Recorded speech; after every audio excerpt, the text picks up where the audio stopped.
This episode is dedicated to one of the good ones, our mate, Nathan J. Ridd, who sadly passed away earlier this week. Rest easy, old mate.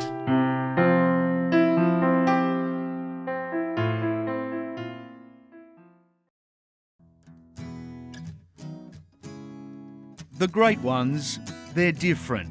They really are. Not better, just different. Sure, there's a physical power, a mental strength, a complex but resolute constitution too. There's a whole lot more than just the measurables. That's something else, that intangible. It separates us from them. Welcome to the Legends series on Andy Raymond Unfiltered. Not yet 150 games, but it's what you fit into them, not just how many of them you've played. He's got quite the story to tell. But who is Mitchell Moses? Who is Mitchell Moses? I don't know, mate. I grew up in Tilapia, played my junior footy at the Carlingford Cougars, and I'm just an average bloke, just doing what he loves, and that's about it, I guess. What's your first memory of footy? Is it playing or is it watching the big boys? Yeah, it's playing. We used to play it. Obviously, like I said just then, I played for the Carlingford Cougars, started up there, and my older brother was obviously playing there as well. So my whole family was invested in the club, and yep. My first memory is me actually playing at Bright Oval. That was our home ground at Bright Oval there. So just, you know, like you said, watching the players before me, and then getting out there and watching my older brother, and then, you know, always wanted to play. So when I was at the right age, I was able to play, and yeah, it's probably my first memories at Bright Oval. The Carlingford Cougars, Tilapia area, my old stomping ground, right on the border of the Eels and the Tigers catchment areas. Who did you support and why? Yeah, I was a mad Parra fan, so my old man pushed me straight into that. So my old man pushed me straight into that. He's a mental Parra fan, and still has those chats with me at the moment. It's not about my footy; it's about what the team's doing. So, mate, he loves it, and he drew it into me from a young age. If Dad's a mad Parra fan, how proud was he when, you know, down the track in 2017, you actually did sign with the Paramatta Eels as a first grader? Yeah, he was wrapped. Obviously, I played a little bit of junior footy at Parramatta, and I played Parramat's footy at Parramatta, and then they brushed me and got rid of me. They didn't think I was big enough or didn't have the talent, so they got rid of me, and Tigers picked me up. But, you know, Dad was over the moon when I was coming back. He supported me in whatever I did, I guess, and you know, he was happy for me at the Tigers, but I think he was a bit more happy when I come back to Parramatta. Despite your successes as a kid, because you're a superstar, you played in finals in junior rep footy. They did say you're too small. And I think from memory, a couple of years earlier, someone at the club had said the same thing to Paul Gallen. You're in good company. Yeah, well, there you go. Mate, yeah, it's like I said, we had a bit of success at Parramatta in the younger grades, and it's always such a strong junior club there, and they've always got such strong clubs at teams. And I was told I was too small, and you know, didn't have the skill and things like that. So I was lucky that Warren McDonald picked me up at the Tigers, I guess. The SG ball side back with Parrell might have been Matt's in 2010. You played the grand... Matt's. It would have been Matt's 2010, 09 or 10 or something. Yeah. So in 2010, with Harold Matthews, you played the GF against Penrith. What do you remember about that game? Yes, I remember Bryce Cartwright absolutely tearing us to shreds. Mate, we went undefeated the whole season, and we thought we were world beaters. We were flogging every single side that they come into us. We had a really good side with players like Casey Pritchard, Danny Falala, who's just finished now, Paulie.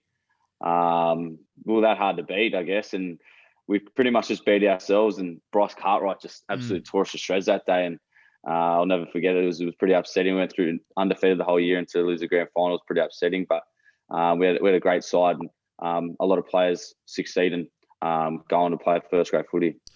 So many first graders were superstar kids, and a lot of people talk about Brad Fittler back in the day, and he was superb, or Timmy Brasher. Now it's David Fafita and Payne Haas. I don't think Bryce Cartwright gets the recognition he probably deserves, because as a junior, he was near fucking invincible. Yeah, he was unbelievable. Like I said, he dead set beat us by himself, and he was as skillful as they come. As you know, he was probably the same size as what he is now playing Harold Matts and SG Ball, and he just had that much skill. And he was a big 5'8", and he was the man child, like said, wasn't he? He was, and he was hard to stop. And you know, he took that into his early years of first grade, and he's just in a bit of a form slump at the moment, but he'll come out of it, I'm sure. How big an influence was your uncle Benny Elias back in those early days? Yeah, he was he was big for me, especially after that Harold Matts year. He come and watched I remember he come and watched my GF. I didn't have the best game. Yep. And I was, you know what, I'm probably, if you ask players at the moment, they'd probably say that I'm very loud and dominant and, you know, very pushy in the way I play footy. And, you know, that's how you have to be as a halfback. And how I was as a halfback then, as the young kid at playing Harold Matts footy, was completely different. And I remember he came out and watched our Harold Matts grand final, and he sat me down after the GF and had a notebook and said, and just went through every single bit of the game. He studied it that well that he went through every single bit of the game with me, and said, this is where you need to be better. This is where you need to be better. This is what you did well. This is what you did well, blah, blah, blah. And just from then on, I was just like, fuck, you know what? I need to do something. I've got the skill. I've got all these things, but I need to be pushing. That's probably where it kind of come out of me, where I had needed to be pushy with the way I played. Yep. And I think, as you see in my footy, I'm a pretty vocal player. So he was a big part, especially in that year. He was massive for me. If you're enjoying Andy Raymond Unfiltered, the Legends series, we'd love for you to go to Apple, Spotify, or wherever you're listening and subscribe to the podcast and give us a 5-star rating and review. Best weekly review wins an Unfiltered Truckers hat. They're amazing, the elite players, of which Benny is one of them, how they see a game, how they read a game. It's a wonderful insight. Yeah, it's mate, he pretty much changed the game as a hooker. Yeah. He's so anything that, you know, he's a Tigers great. He's probably the best non to play for the Tigers. He's played for his country. He's played for New South Wales. He's done everything in the game. He just missed out on that premiership with that crossbar, which he's still filthy on. But mate, any advice that he goes to give me, mate, he's played with the greatest players there. He's played with Wally Lewis. He's played with all those types of players, and Mau Meninga, and you know, he's learnt so much from them. So whatever he can pass on to me, I'm full of listening. And you know, he, especially that, like I said, that year he was massive for me in the advice that he gave me. So Parramatta let you go. You were signed by the West Tigers, much to Benny's delight. What were your first impressions of the club? Well, I went to school at Holy Cross at Ryde. So I had all my mates playing junior footy there. So I was pretty comfortable in signing there, and you know, just testing it out. I guess I was pretty comfortable playing school footy with all those boys. We had some pretty good successful years at Holy Cross there, and we had a pretty good side. So I was pretty comfortable in going there. I love the club, mate. They were enormous for me, and especially from all the juniors and in all the junior rep in the, you know, junior SG Ball days and things like that. They were massive for me. We had a great 20 side and going into first grade. But mate, they looked after me. They gave me my shot. So can't bag them too much at that stage. But mate, they gave me my shot, and you know, they were big for my footy, and I probably wouldn't be here today if it wasn't for them, I guess. As a young bloke, what did you find most daunting or difficult in adjusting as you tried to become a professional athlete? Yeah, I had a bit of trouble with my arm. It's probably been a bit more professional, I guess. I had a bit of trouble with my arm. I broke my leg in when I was 18, and it was a pretty bad injury. I come back and played 20s, and something just wasn't right. So I was playing 2 games here, 2 games off, 2 games here, and then I just didn't feel like it was right. And Toddy Payton was our coach actually, and I went up to him and I said, mate, I can't finish this year off. And he probably thinks that I was being soft or something, pulling out in the season. But mate, I said, mate, I was going into the full time squad the year after, so I was like, mate, I need to get myself right. I need to get this leg right before I can go in, because I really want to give it a good shot next year. The transition to grade, is it more mental or physical? I think it's mental. Yeah. To be honest, look, obviously it's a physical side as well. I was pretty small, so everyone was telling me that they're always on my back putting, you need to put size on, blah blah blah. But I was pretty. It just didn't come to me, I guess, and so I probably had to adapt to the mental side, and I probably did that year on, year off. Yep. To be honest, and that was probably the hardest challenge, was being consistent. And I think if you speak to any first grader, the biggest challenge to play first grade and coming through the grades is being consistent. Yep. I think if you nail that consistency, you're going to go far in your career. Sunday, the 6th of July, 2014, Leichhardt Oval. You make your first grade debut against Penrith, Tiger number 175, and you actually played fullback, filling in for a good mate of yours. Yeah, Teddy's bloke blew his knee out the week before against. Actually, you know what? He blew his knee out, and I was meant to make my debut 2 weeks before that. So we had the 20s Origin game, and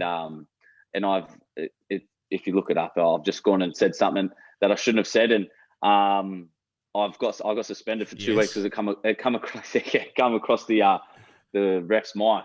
So actually, I was meant to verse the Roosters, and that was meant to be my debut game. So the boys lost by about 50. So I was pretty much lucky that I didn't make my debut that day. But mate, two weeks later, like you said, sunny Arbor at Leichhardt Oval, and I was filling in for Teddy, who blew his knee out a couple of weeks ago. And mate, it was a dream come true. Sunny Arbor, Leichhardt Oval. I've been there so much as a young kid watching games, and to make my debut there in front of all my friends and family was enormous. And we were unlucky not to get the win, but it was a start of something. And I can't thank the club enough for giving me that debut, I guess. What are your fondest memories of that day? Was it because your family was there? Was it because you were playing footy? Was it because you were at Leichhardt, or what was it? I remember going out and I was watching the 20. Obviously, I was still eligible to play for 20, so I went out and watched all my mates that were playing just before, and I remember sitting down on the bench and just looking around. It was sunny Arbor. I was in my suit, and I just looked at the hill and I go, "Fucking hell!" I'm actually going to play. And mate, it was just, I remember just exactly now. I'm getting goosebumps as I'm thinking about it now. Just looking at that hill and thinking, "Fuck, I'm actually going to play." And You're listening to Andy Raymond Unfiltered, the Legends series. We have corporate and private sponsorship packages available. You set the terms. For further information on how you can become part of the team, go to the website andyraymondunfiltered.com.au and hit the sponsorship tab. Mick Potter was your coach. He gave you your shot. A very smart fella, a very underrated footballer. What did Potts teach you?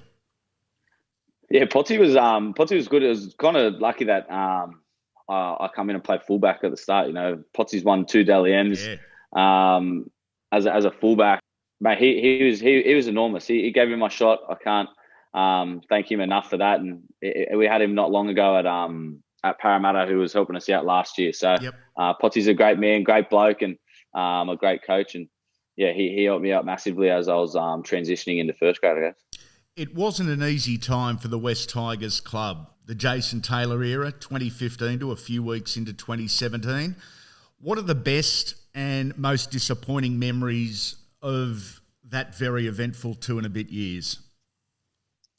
Yeah, obviously, the squad that we had there, we had a very young squad. I think the average age was 23 or something, something stupid like that, 23, 24 or something like that. So, mate, we had a great young squad that had a lot of potential, and we'd show it some weeks and we wouldn't show it the other weeks. And we'd blow teams off the park one week. We wouldn't do it the other week. We'd get 50 put on us one week. And it was just consistency, and that pretty much hurt our game. And we didn't really have any older heads around the club or around the team that could help us out. And we had Robbie Farah there, who was great. And Robbie was big for transitioning into first grade. He was big for me. Mate, he sat me down plenty of times and looked after me in that way and helped me transition into first grade.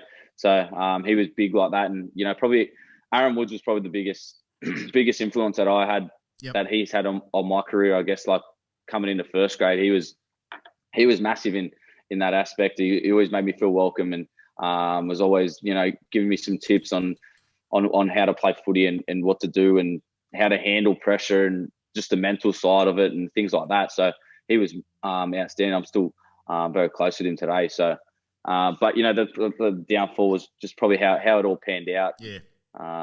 We had a great squad there, great young squad, and for it all to be ripped apart was pretty upsetting. But mate, that's footy, I guess. When there's unrest in a work environment, it's difficult to enjoy yourself, and it doesn't matter what the job is or what the industry is. How hard was it at times just to simply enjoy your footy? Yeah, it was really tough, and that was probably a reason why everyone the whole club split up, I guess. Yep. And I mean the whole team. So everyone wanted to win games and come through the juniors thinking, fuck, we got a good squad, we could really do something, but just didn't come to it. And I think everyone was just pretty much over all this. Oh, it's coming. It's you want to start winning games. So mate, it did take a toll, I guess. And it's probably been I wouldn't say it's a good thing, but it's been good for me, I guess, in a way that it's helped me. That I'm happy that I had that at the start of my career, and I could actually learn very quickly and transition into the Parramatta side that I'm in at the moment. So it was upsetting with how it all panned out, but also good in a way, I guess. How have you learnt to deal with pressure and frustration? Is it something you always work on? 100%. It's always things that I'm leaning on people to speak to about how to handle these situations, how to handle these certain situations. Even if it's the leadership side of it, the halfback side of it, how to handle a game, things like that. I didn't have that until probably I'd probably say till last year, honestly. And I was probably coming in and out of games way too much, and I probably got that consistency finally in my game. And it's I had it a bit in 2017 when I come straight there. That Brad was massive for me and in that aspect, and I think he's been probably the biggest impact on my career so far since I've moved from the Tigers. How he's helped me develop as a player and just taught me the leadership side of things and obviously the game management side of things. He's been massive for me, and he's just shown a lot of faith in me, and he's been massive for me. Yeah. Okay, we'll go back to the Tigers as we continue the journey, but Jason Taylor was sacked early in the season. Ivan Cleary came in. Had you decided it was in your best interest to move on before Ivan had arrived, or was it afterwards? Nah, not at all. So yeah, he come. I don't really want to get too much into this. I'll probably have to get into this a bit after my career. But mate, he come in and was pretty strong. Ivan had his way, and he wanted to change the club and make his claim, I guess, at the club. And he's come in and either pretty much laid it on the on the platter for us and said, mate, are you on the bus or are you not on the bus? Yeah. Pretty much in those words to me. And mate, there was a lot of like, it wasn't even sure if he was staying at the club for a few years. That wasn't even finalised yet. Mate, we needed players around us as a group to be able to be better players and go on to succeed, I guess. And and it was a bit all over the shop, but it was pretty much in those words. Are you on the bus or are you off the bus? And I didn't have an answer for him. And mate, it was a pretty big decision in my life. It was either what was it, a 4 or 5 year deal at the Tigers or something else. And that pretty much got ripped off the table after that meeting. That contract got ripped off the table from the club. So I was left with absolutely nothing. So my manager done really good, really well done to get me to wrap up a deal at Parramatta, and it's been the best thing for me. We won't get into the intricacies of you and Ivan. That's unfair. Yeah. To your and Ivan's credit, neither of you actually said anything publicly to suggest that there was an issue. So as a result, because you're a high-profile athlete, how tough is it having to deal with that shit publicly? You're only 22. You're still learning about footy. You're still learning about life, and everyone's got an opinion on a situation, but the two guys in the middle of the situation aren't saying shit. Yeah, exactly. And you know what? That's why I've probably got a lot of respect for Ivan with how that the club came out and said all these things, but it wasn't really from Ivan's mouth or anything like that. So mate, there's so much that you want to, as a young kid, I guess, as well. I'm just going like, fuck this. Like, what the fuck can I go back and say something like, and tell them actually fucking what really happened, And that was probably the hardest thing. Like, I'm getting absolutely pizzled from every single person thinking I've walked out on the club and things like that. And that's, like I said, I'm not gonna get into what really happened and things like that. And so like you said, that's probably why I've got a bit of respect for Ivan with how he handled it, I guess. And he just moved on and got on with it, and I got on with it as well, and it's probably been the best thing for me. Any elite athlete will tell you it takes more than just being physically fit to be at your best. And our friends at Galaxy Finance can have you at the top of your financial game. From home loans to investments and self-managed super funds, they provide complete solutions. Call Galaxy Finance on 1300 91 7740 and mention you heard it on Andy Raymond Unfiltered to get an obligation-free chat to see how Galaxy Finance can assist you. We'll rewind 6 months. In 2016, the Eels were on the back of the Kieran Foran debacle. Salary cap issues meant Junior Paulo, Nathan Peets and several others had left.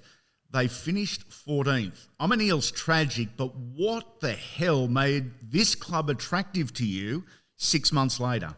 So all that shit's happened. Yep. My head is fucking all over the shop. I'm going, fucking hell, what am I doing? What do I do?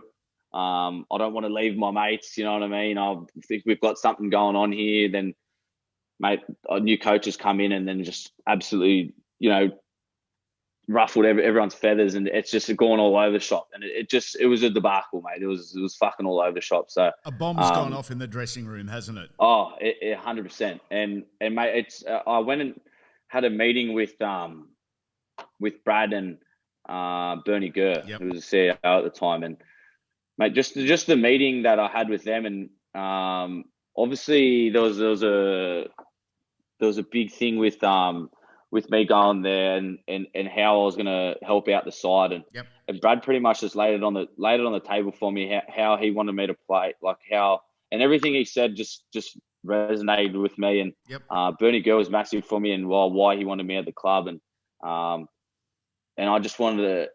I walked out of that meeting, I remember, and I said to my manager, I said, mate, I need to get there. Like, I need to get there now. Like, it feels so right. And just get the job done, get it signed. Yeah, just get it done. And I needed to get there. And mate, that was probably that. He was probably my biggest influence on why I went to the club. And obviously having the players there as well. I also played junior footy with Nathan Brown there as well. So at the Tigers, and the footy he was playing at that stage was unbelievable, and he was going to the club. Sorry, that was in 2017. He's already played half a year or whatever there. And, the footy he was playing was enormous, and they had players like Michael Jennings, who I looked up to as a young kid, and always wanted to play with him. Clinton Gutherson, who he speaks for himself, how professional he is, and I played with him obviously during the juniors, and Casey Pritchard and players like that that I played with when I was younger.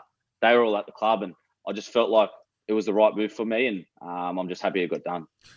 What about Nathan Brown, your good mate from your junior days? He's like the Benjamin Button of the weight scales. He was heavier at 14 and 15 as little chubby Brownie than he is now. Yeah, 100%. Mate, there's still some photos floating around. Is there? Of him playing reserve grade at the Tigers, and his face is just fucking out there. Yeah. And but mate, he just plays the game at 100 miles an hour, and I love it. I just love playing with Brownie's one of those players that you love playing with because you see how much passion he plays with and how much it actually means to him. Yeah. To when he loses a game, he's fucking off the world and he's filthy, but he'll move on straight away. And he wants to win. He wants to win for you. Yes. And it's a weird way to put it, but he wants to win for you. He wants to show you that he's all in. Yep. Do you know what I mean? And I just love that passion side of the way he plays his footy. And, that's why I've probably been so close with him for since my Tigers days, I guess. For a halfback, a hooker or a fullback joining a new side is difficult enough, but mid-season, mate, that is a massive change. You've got different coaching, different plans, different calls, different players inside, outside, different theories. What stood out when you arrived at Para? Yeah, it was pretty challenging, to be honest. I had a fair few meetings. Brad chucked me the game plan, boom, and I dead set walked around the house with that for fucking however long, just reading the thing, watching. I ended up watching some. I think they were playing the next day or something like that. And I remember watching their game and watching what they're doing, what spots they're getting to on the field, how they were doing it, and it actually made my transition going into the team a lot easier. But my first couple of weeks, I think Normie did his knee that week. I'm pretty sure Normie did his knee that week, and then I had to go in. So I was like, "Fuck!" There's even more pressure on me now. I had to jump in there as a 7 and pretty much take control of the team straight away first week in. And we didn't have the best of games. I didn't have the best start to my Parramatta career. Yeah, we lost that game anyways, and I got absolutely pizzled. I remember, and there was an article. One of these media blokes wrote an article, and it was a fucking absolute lie. It was he wrote these stats down, and it was just a complete lie. And Brad brought me into his office the next day, and he goes, "Mate, I'm just going to let you know right now, I'm going at this bloke." Yep. Blah blah blah. Mate, he just from that moment on, I just was like, "Mate, this bloke's the best thing ever." And he just looks after his players. That's how much he cares about his players. And I'd only known him for 2 or 3 weeks or something, and that's how much I love that side of it. And we went on 2017. Obviously, went on to play some pretty good footy. For the home and away rounds, you must have been thinking, "This is awesome." You finished in the top 4. You were finally playing finals footy, but the side went 0-2 in the finals. A 2-point loss to Melbourne, an 8-point loss to the Cowboys, who were on that roll. Hard to swallow that fortnight. Yeah, it was really hard. We thought we had I think we went into halftime leading against Melbourne in that first semi. And you know what Melbourne's like? They just went bang bang. They scored these amazing tries. They went through about 13 sets of hands. They scored 2 of those, and we were just like, fuck. Before we knew it, we were behind on the scoreboard. And mate, if you give a lead like that to a Melbourne side in Melbourne, they're going to be hard to run down. And I think they ended up winning by 2 or 4 points or something like that. And it was a great experience. The crowd was unreal. Playing my first finals game was something special, and to be able to play against those types of players, I guess, and the Smiths, the Slaters, the Cronks, and those types of players was unreal. Want to know what's coming up on the Legends series? Stalk us on social media. We're on Facebook, Instagram and Twitter at The Andy Raymond. You're still only a young man at this time. It had been an amazing 12, 18 months with a lot of highs, a lot of lows, and no doubt an emotional roller coaster. Off the field, what did you learn about yourself over this period? I look back on it now, and the biggest thing I learned was probably, how to handle the media. I was getting pizzled from left, right, centre, and people coming at me, people ask me questions, and I had to really learn quickly how to handle the media. Yep. And my management was probably the best thing for me at that stage, where they helped me out a fair bit in how to handle the media and what to say and things like that. And they were massive for me, and that they probably helped me the most in that situation was how to respond to people. Don't show too much, because then they'll just they'll take one little thing and make it a big article, and that's going to be the headline. They just want you to slip up one little bit, and mate, they were massive for me, and it was probably that was the biggest thing I learned, was how to handle the media, and then block it all out and then go play good footy. And I pretty much did that in the 2017 season. Did you ever feel the pressure of the curse to Peter Sterling? So good was he, so high that he set that bar. It's been very tough on a lot of Eels halves in the years since. Yeah, I didn't really feel anything like that. I didn't think anything like that when I signed at the club, and even playing that at the start, I didn't think of it at all. And I don't think it was really. It was spoken a fair bit when I first signed, and then but then, mate, it pretty much died away. If you're winning games, all those headlines go away and things like that. So that's what we were doing. So I pretty much found if you're winning games, you're shutting everyone up, I guess. And it wasn't to be in 2018, I guess, but copped a fair pizzling in 2018. But it was. I didn't really think of it too much in that way. No. From the highs of 17 to the lows of 18, you guys got the wooden spoon. What went wrong, and how did it leave you feeling? Mate, I get asked this question so much, and I don't know what happened. It just happened, Hainesy's come to the club. He's bought so much in the preseason. He's been enormous for us, and we've gone out. We beat Newcastle by 50, and we go to round one. It's round one in Penrith. We went out to a 14-0 lead within 10 minutes, within 20 minutes or something. And we still say this thing. We still say this thing to Wanga Blake to this day. It was 14-0 just before half time, and Wanga Blake has been dropped under or something, and he's gone step, bump, gone and scored. And we've said to this day, we go, mate, you fucking ruined our whole fucking season here. And mate, from then on, it just went downhill. But yeah, mate, we still blame Wanga to that day for ruining our 2018 season. Confidence is an amazing thing. No one really knows what it is or where it sits or where it comes from or how you get it or how you lose it. But what an amazing example of confidence or no confidence that game was. Because the next 5 games, the confidence was shot of the Eels, and you just couldn't do anything right. Yeah, we went the next week. We versed Manly on a Sunday arvo again. It was 45 degrees again. Terry Evans has absolutely put an absolute clinic on us in the first 15 minutes. We were gone. We were down by 20 in the first 15 minutes. He's kicked 40 20s. He's gone over for a try. I think I got sin-binned twice that game. I think one for a professional foul and then one at the end of the game when I was just fucking blowing up. I don't know. We come in and we just go, fuck, what's happening? We just didn't know. And like you said, we went on another 4 or 5 games there, and we 0-6 we went 0-6 at the start of the year before we got our first win. And our season was pretty much done there straight away. It's pretty hard to come back from being 0-6 at the start of the year.